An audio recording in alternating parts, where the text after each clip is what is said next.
Welcome back. You may have heard about offers for a low-cost vacation or maybe even a free one, but be warned, there's often a catch along with it. And Heather Clary is back from the BBB with a look at some of the things you should be aware of if you're getting one of these offers. Right, because these all do go back to the if it sounds too good to be true, it probably is. And we have been receiving some phone calls in the past couple of weeks from consumers who are getting unsolicited calls on their phones. Sometimes they even start with a sound effect of the ship's horn going off. I've even gotten one of those, doo-doo, you know, this is your cruise director, and get you all excited.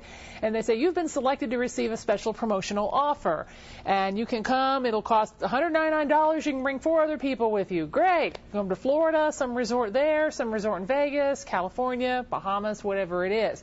But we want to warn you that there are some things you should keep in mind that will cause that to add up before you say yes.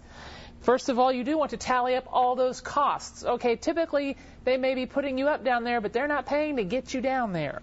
So you've got to be sure you can afford the airfare. I have heard of people being offered a voucher to help defray that, but there's going to be tax costs. Are they going to feed you? Are you going to have to feed yourselves?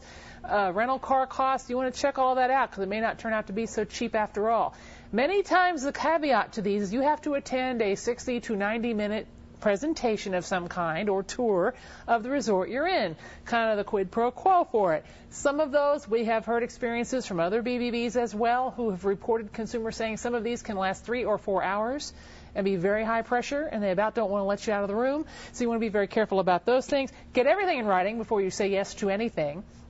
And also check out the business with the BBB and see what kind of record it has before you say yes to anything, because ultimately they're going to want a credit card out of you.